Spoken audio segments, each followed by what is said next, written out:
chromosome.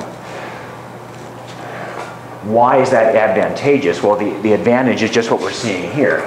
If you happen to have one bad gene, let's call it the Q gene, if this bacteria happens to have a mutation so that Q gene is wiped out, well, the poor bacteria is dead. It's going to have some sort of genetic disease. If you get the Q gene, the bad allele here, and you're diploid, you're not sunk because you've got another set of chromosomes, and hopefully, with a little luck, you'll have a functional copy of the gene. And so that's probably why diploid creatures are the dominant life forms on Earth. You're less likely to be destroyed by a one genetic mutation. And something else I remember reading somewhere, somebody estimated that each of us is, well, does anybody remember how many genes we have total? Around 25,000 genes. Somebody estimated that around, each of us has around 7, I'll say, bad genes. Remember, don't walk in front, please. Out of our 25,000, meaning that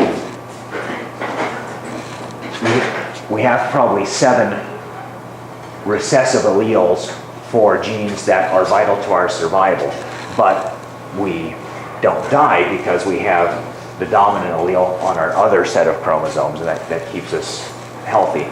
But it's one of the reasons why you're not supposed to have babies who are too closely related to you, because if this person was going to have babies with a close relative, chances are that close relative would also share some of the same genes, and so they'd be more likely to have a child with a recessive genetic disease.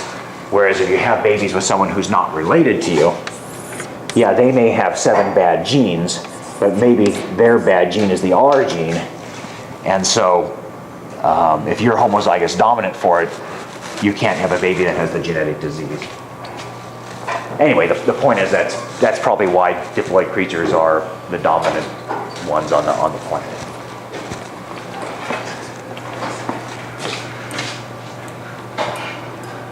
Here's a phenotype chart for color blindness. Obviously, if a female has both the good alleles, she'll have normal vision. If she has one of the good alleles and one of the bad alleles, she still has normal vision, but she's a carrier of the disease. It is possible to have women who are colorblind, but it means they have to inherit the bad allele both from their mother and from their father, which can happen, but it is pretty rare. One of the classes I teach is a physiology class where the students do a color blindness test, and in the, boy, how long have I been teaching? That's a good question. In about the 14 years that I've been teaching, I only remember one female colorblind student, but several male colorblind students. Normal vision male and a male who's colorblind.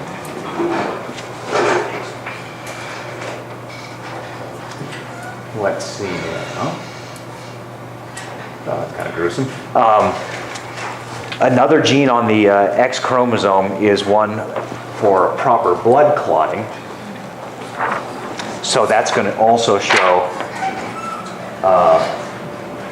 sex-linked non-Mendelian genetics. In other words, clotting problems are more likely to show up in males than females. Thank you. Some of these enzymes that help clot the blood are called clotting proteins, and you need them because if you cut yourself, the blood will keep dripping until it clots, and that stops you from losing blood. So look at this. So it's kind of the same thing. If this female is a carrier of hemophilia, which is the disease where you don't have the proper clotting proteins, and she has babies with a man who has normal blood clotting, none of the daughters will have hemophilia, but about half the sons will. But of the daughters, about half of the daughters will be carriers of hemophilia. And there's an interesting historical aspect to hemophilia. It's sometimes called the royal disease because the royal family in England had this disease. There was a one of the queens of England, Queen Victoria, in the 1800s, was a carrier of it.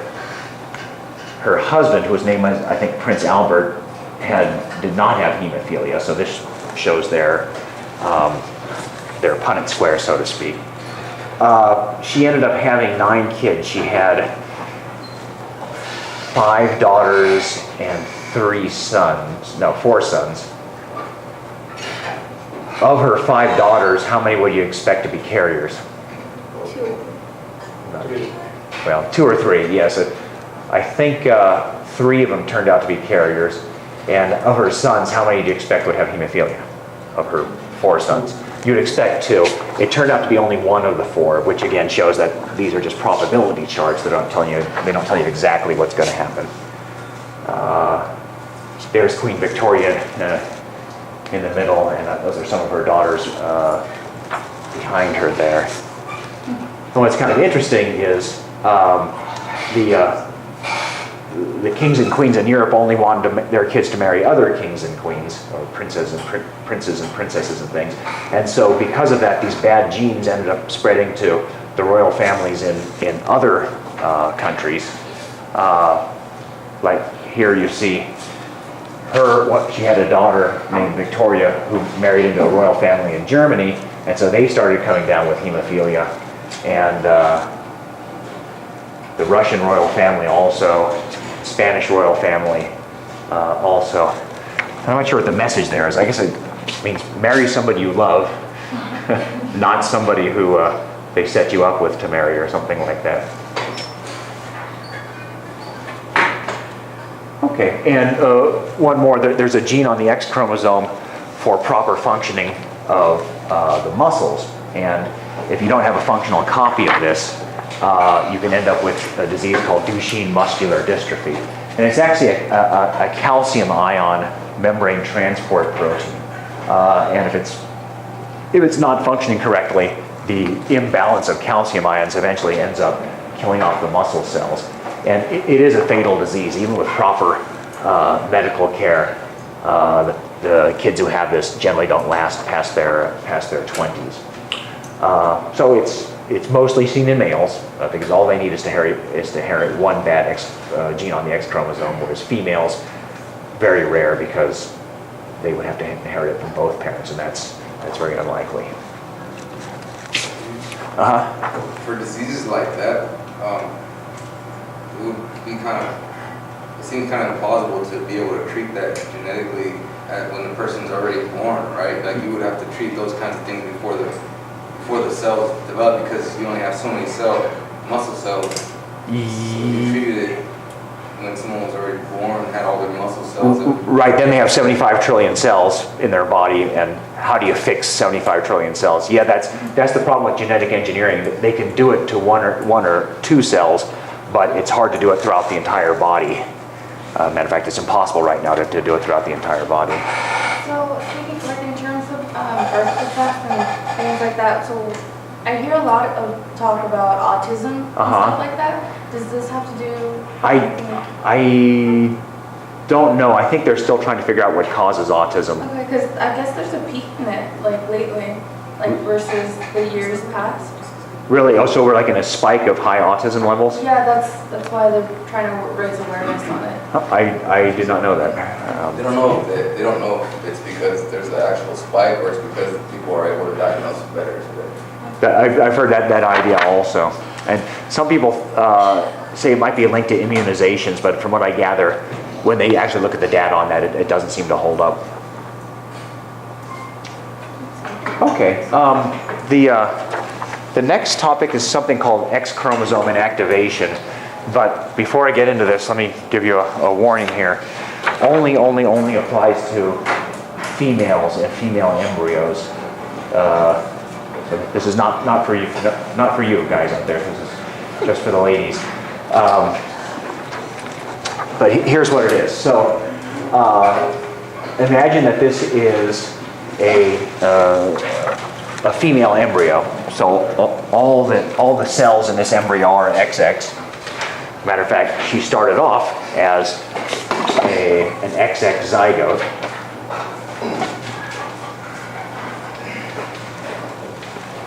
And, of course, they grows by mitosis, so that zygote divided into a 2-cell embryo, then each of those divided into a 4, so then the embryo had 4 cells, then onward and onward and onward, and you keep getting more and more cells until the baby is born with around 4 trillion cells.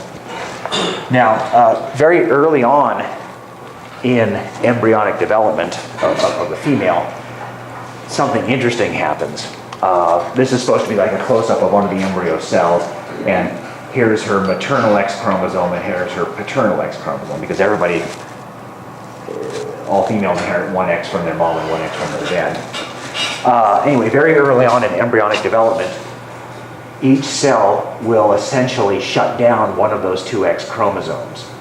It will just sort of fold up on itself and go into a little sort of squished up body called a bar body. And it's really not functional at that point. None of the genes on there are being expressed to any appreciable degree. So in a sense, this cell is now functionally haploid for the genes on the X chromosome. But what's kind of interesting is other cells in the embryo might shut down the maternal chromosome instead of the paternal chromosome. Oh yeah, there's the bar body. So at another spot in the embryo, it might be the maternal chromosome that crumbles up and becomes a bar body, and the paternal chromosome will be the one that remains functioning. So they'll always leave one of their X chromosomes still functioning, but which one it is kind of varies in different spots along the embryo. Now, once one of these early embryonic cells decides on which particular chromosome it's going to keep and which one it's going to fold up into a bar body, that same pattern will continue, or I should say, all its descendant cells will keep using that same chromosome. So if this one, let's say, gets rid of the maternal X chromosome and keeps the paternal, all its offspring will only be using that paternal X chromosome. So for females, when they are born and they mature into adults, patches of their body are using only the paternal X chromosome, and other patches are using only the maternal X chromosome. So it might be only the paternal X is being used here, and only the maternal X is being used there, and only paternal X is being used here, and only maternal X is being used there, and only paternal here and maternal there, all throughout the body. They're kind of a mosaic, you might say, of different areas using one X chromosome and different areas using other X chromosomes, based on patches of their body that were derived from different embryonic cells. Is that a question? Yes. Is that way like some girls have facial hair? No, because we're still just talking X chromosomes, so they still have X chromosomes. There's not a Y chromosome involved. But it does lead to slightly different genetics being expressed in different parts of the body, because if the genes on this X are different from the genes on that X, different parts of the body will be expressing different genes. And there's a type of cat called a tortoiseshell cat. Well, it's not a type of cat, it's a fur pattern in cats. But I'm not a cat expert. Somebody said this tortoiseshell was the same as calico, and somebody else told me no, it's actually a different pattern. But anyway, in tortoiseshell cats, they're always females, and parts of the fur are orange colored and parts of the fur are black colored. And the reason is on one X chromosome is an allele for orange fur, and on another X chromosome is an allele for black fur. And so in some patches of the cat's body, they're expressing the X chromosome with the orange color fur, and on others, they're expressing the X chromosome with the black colored fur.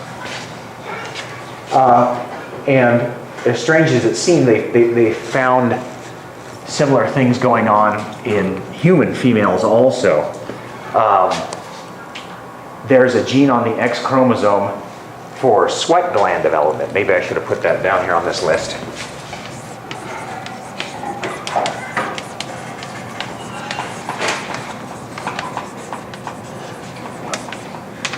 And so if a woman is heterozygous for this particular gene, imagine one of her X chromosomes has a functional copy of it, and her other X chromosome has a non-functional copy of it. Patches of her body are going to have sweat glands, and patches won't. She might have sweat glands here, no sweat glands there, sweat glands here, no sweat glands there, which would be kind of strange. They've even found the same thing going on with muscular dystrophy. And remember, that's the one where the muscle cells die off. And so for some women who are heterozygous for the muscular dystrophy gene, muscles in this region might die off, but muscles in this region might be perfectly healthy. Muscles functioning here, no muscles functioning there. I've even heard about a few women who are colorblind in one eye, but have color vision in the other eye, because these cells are expressing one X chromosome and these cells are expressing another X chromosome. Really weird. Any questions on it?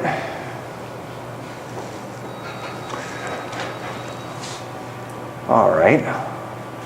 Well, that brings us to our last major topic, which is something called aneuploidy of chromosomes. Maybe I should reintroduce this karyotype term first. So if you can look at a person's cells under the microscope, they can